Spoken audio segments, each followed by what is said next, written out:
영화 세자매는 작년 블라인드 시사회를 통해 이미 관람을 마쳤던 작품입니다. 관람 당시 영화가 너무 좋아서 설문지에 칭찬을 아끼지 않았던 기억이 나는군요.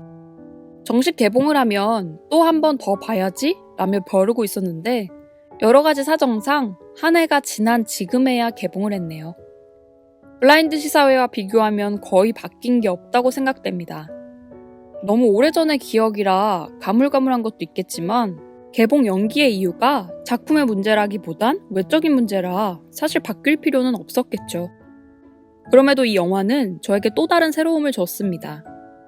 첫 번째로 봤을 땐 못 봤던 것이 두 번째에 보이기 시작했고 알고 있기 때문에 또 다르게 느껴지는 장면들도 있었죠.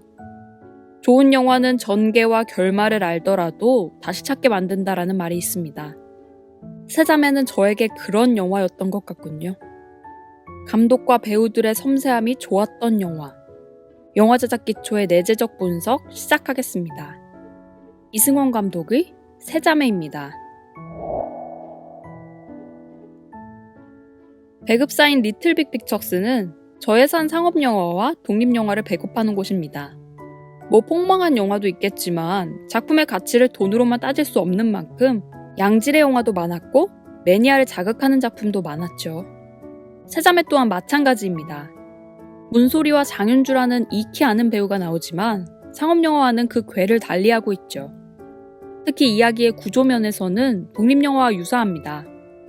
영화를 관통하는 하나의 사건을 두고 능동적으로 움직이는 주인공을 내세우는 상업영화와 달리 세자매는 여러 가지의 에피소드들을 흩뿌려둔 채 그 상황에서 인물들이 어떻게 반응하는가를 지켜보는 영화죠. 이러한 영화들의 플랜은 명확합니다. 여러 개로 나뉜 에피소드들은 감독의 시선이 담긴 각자마다의 시의성을 띠고 있고 그 상황들을 주인공들이 겪으면서 변화와 성장을 하게 되는 거죠. 그리고 관객들은 그러한 과정을 보며 대리만족을 느끼거나 메시지를 전달받게 됩니다. 여기서 재미있는 건 세자매가 취하고 있는 캐릭터의 방식입니다.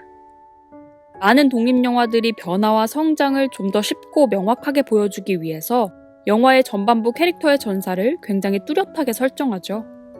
주인공의 내적인 결핍 요소를 보여주거나 주인공의 세계관을 보여주기도 합니다. 쉽게 말하면 이렇게 변했다를 보여주기 위해서 이랬던 사람이다를 강조하는 거죠.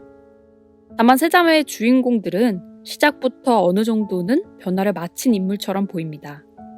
각자만의 외형, 말투, 성격, 세계관이 이미 성립된 사람이죠. 성가대를 지휘하는 신망 높은 교인이자 어느 정도의 사회적 지위를 가진 영화의 주인공, 둘째 미연. 그녀는 동생의 징징거림에도 쉽게 짜증을 내거나 험한 말을 하지 않습니다. 주위의 사람을 돌봄에 있어선 강한 책임감을 보이기도 하죠. 첫째인 희숙은 미연과는 또 다릅니다. 항상 미안하다는 말을 달고 살며 하나뿐인 딸과 남편에겐 무시를 당하고 있죠. 심지어 암을 선고받았는데도 가족 누구에게도 쉽게 털어내지 못하고 혼자 간직하고 있습니다. 가장 독특한 건 셋째인 미옥입니다. 교회를 가든 학교를 가든 술을 달고 사는 주당이자 자신의 예술관에 자부심이 넘치는 작가입니다. 걸핏하면 화와 짜증을 내는 기분파이며 어떻게 보면 심하게 단순해 보이는 인물이기도 하죠. 영화는 이들이 왜 이러한 외형, 말투, 성격, 상황에 놓이게 되었는지 시간을 거슬러 그 원인을 응시합니다. 그리고 그것에 대한 최초의 힌트는 손을 잡고 달리는 두 아이의 뒷모습으로 영화의 시작부터 알려주죠. 이랬던 사람이 이렇게 됐어가 아닌 이렇게 된 사람은 이랬던 사람이었어 라는 이야기. 어쩌면 강단 있고 어쩌면 발랄하며 또 어쩌면 너무나도 선한 이들은 하나의 비극적인 기원으로 그 뿌리를 공유하고 있습니다. 이야기의 구성은 잘 안착되었다는 생각이 듭니다. 다만 밀도가 약하다는 인상은 있습니다. 주연이 3명인 만큼 이야기도 3가지로 갈라지며 그 비중도 한쪽으로 몰린다기보다는 어느 정도는 균형감을 가지고 있습니다. 다만 씬과 씬 사이의 호흡이 좋지 못해 조금은 혼잡합니다. 장면과 사건이 완전히 마무리된 뒤 다음으로 넘어간다기보단 관객들은 조금의 정보나 감정을 더 원하는데도 그냥 넘어가는 경우가 있죠. 사실 이 점은 단점이라기보단 감독의 감각이자 재치 혹은 장난이라고 생각합니다. 관객을 조련시킨다랄까요? 단지 밀도면에서만 본다면 조금의 아쉬움 정도는 된다 생각합니다. 밀도가 낮다는 건 몰입을 끊게 할 수도 있으며 몰입이 끊어진다는 것은 지루함을 의미하는 거겠죠. 다만 세자매는 이러한 지점에서 어느 정도의 안전장치를 가지고 있습니다. 그 첫째, 영화의 유머가 좋습니다. 유머. 참 어려우면서도 한편으론 거부감이 드는 단어입니다. 충무로의 영화들이 상업적인 성공을 위해 과도한 유머를 쓰는 경우는 이미 오래전부터 이어져 왔죠. 하지만 세자매에서의 유머는 정말 조미료 예산에서 잘 정제되어 있습니다. 많이 등장하지 않음에도 그 타율이 굉장히 높다고 느껴졌어요. 감독님이 굉장히 위트 있는 분이라는 생각이 들더라고요. 과한 슬랩스틱, 과장된 리액션이 아닌 한마디씩 툭툭 던지는데 관에서의 분위기는 좋았습니다. 그리고 이러한 코미디를 책임진 장윤주 배우의 수행 능력 또한 훌륭했죠. 전업 배우가 아님에도 기존에 가지고 있는 이미지를 영리하게 사용한다는 인상이었습니다. 뭔가 마냥 철없는 캐릭터로 보일 수가 있는데도 거부감이 적더라고요. 둘째는 바로 연기입니다. 좋은 영화라면 좋은 연기는 기본으로 가지고 있어야 하죠. 하지만 세자매는 한 수 위의 연기 내공을 보여줍니다. 정말 문소리 배우와 김선영 배우의 모든 순간은 놀라웠어요. 영화에서 가지고 있는 상황들은 굉장히 극적입니다. 같은 교회의 젊은 교인과 바람난 남편, 사이비 종교를 찾아가거나 암 진단을 받았다거나 짧은 시간에 영화 같은 순간들이 연이어 발생하죠. 그리고 앞서 말했듯 3명의 캐릭터들이 영화의 러닝타임을 나눠 먹어야 하는 형국입니다. 그러다 보니 등장하는 사건들의 설정과 해결이 부족할 수 있음에도 그러한 생각이 잘 안 들었어요. 그 이유는 배우의 얼굴과 호흡만 봐도 납득이 가는 지점들이 있기 때문이었습니다. 옷에 냄새를 맡는 문소리 배우의 한 장면으로도 바람을 눈치챘다는 점이 설득됐고, 김선영 배우의 마지막 표정만으로도 그녀가 얼마나 오랜 시간 죄책감에 힘들어했는지 이해가 되더라고요. 장윤주 배우의 경우는 변화의 과정이 표면으로 드러나는 유일한 캐릭터인데 그 입체성은 조금은 부족했다고 생각합니다. 다만 자매 셋 사이의 양상불이 좋았고 연기력이 좋은 두 배우 사이에 묻히는 느낌 없이 캐릭성을 드러냈다는 점이 좋더라고요. 전반적으로 제 취향엔 잘 맞는 영화였습니다. 장점은 명확한, 단점 또한 존재하지만 나름의 요령으로 숨기려는 영화. 여러 곳에서 부지런함과 고민의 흔적이 보이더라고요. 세자매는 디테일한 점에서도 마음에 들었습니다. 기본적으로는 대사가 좋고요.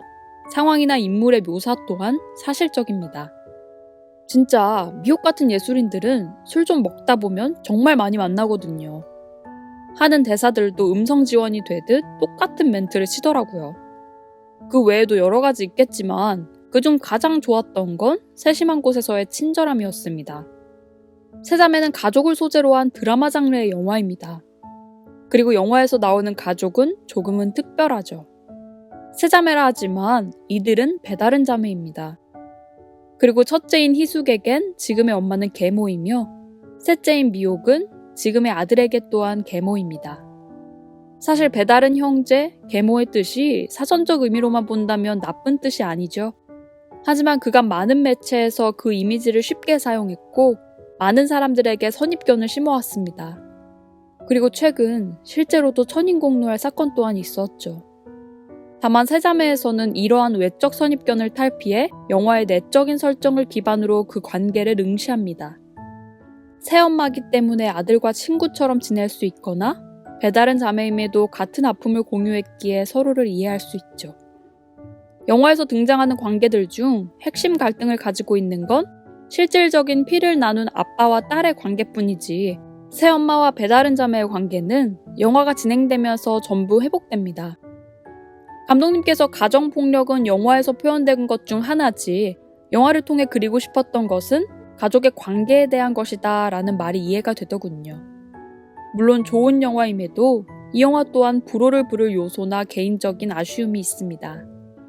앞서 말했듯 극적인 상황이 연이어 반복되는데 그것에 대한 묘사는 굉장히 사실적입니다. 가정에서 등장할 수 있는 많은 불화들이 영화에서 응축되어 나오죠. 특히 희숙에겐 굉장히 가학적인 순간이 많아요. 그러다 보니 영화를 볼 때의 감정이 조금은 힘들 수도 있습니다. 영화가 품은 메시지는 분명 회복의 메시지지만 완전한 즐거움을 목적으로 한 관객들에겐 조금은 지치는 영화일지도 모르겠네요. 이 세 자매는 사실상 내남매입니다. 희숙과 함께 배다른 자식으로 이 집에 들어온 진섭이 후반부에 등장하죠. 이들 모두는 가정폭력에 노출된 아이들입니다. 희숙과 진섭은 본처에 대한 미안함이라는 명목으로 아빠에게 지속적으로 학대를 당했고 이것을 보다 못한 미연은 동생인 미옥을 데리고 집을 나가기도 하죠. 이러한 과거를 보면 그들의 현재 모습이 이해가 됩니다. 책임감이 강하면서도 표독스러워 보이던 미연의 모습이 자신의 몸에 상처를 내며 항상 미안하다는 말을 달고 살던 희숙의 모습이 맨날 술 퍼마시고 꼬장 부리는 미옥은 아마도 아빠의 피를 제대로 받은 거겠죠. 이미 성장이 끝낸 것처럼 보이던 이들은 마지막에 사건을 겪으며 또 한 번 성장합니다. 정신과 육체의 질병을 얻은 진섭은 누나들의 권유에 병원에서 치료를 받게 되고 모든 죄를 하나님께 고하고 하나님으로부터 용서를 받던 미연은 아빠에게 하나님이 아닌 자신들에게 사과하고 용서를 구하라 말합니다. 마지막으로 세 자매임에도 배가 다르다는 이유로 거리감과 미안함을 느끼던 희숙은 다시 한번 더 같이 사진을 찍자며 권유하고 영화는 그 카메라의 시점으로 마무리가 되죠. 극장에 불이 켜지고 그 복도를 걸어갈 때도 여전히 여운이 남는 영화였습니다. 명확한 심판과 해결보다는 조금은 열어둔 결말이었기에 더욱더 그랬던 것 같고요. 집에 오는 동안 그 열려있던 빈 공간을 채우려 여러 가지 생각을 했습니다. 저에게는 기다리고 있던 선물과도 같은 영화입니다. 소울에 이어 또 한 번 만족감이 큰 영화였기에 괜스레 올해의 작품이 기대되는 것 같네요. 이 리뷰는 지극히 주관적인 리뷰입니다. 끝으로 이 영상이 좋다고 생각되시면 구독과 좋아요를 부탁드립니다. 댓글을 남겨주시면 여러분의 생각을 통해 더 좋은 리뷰를 만들 수 있을 거라 생각합니다. 감사합니다.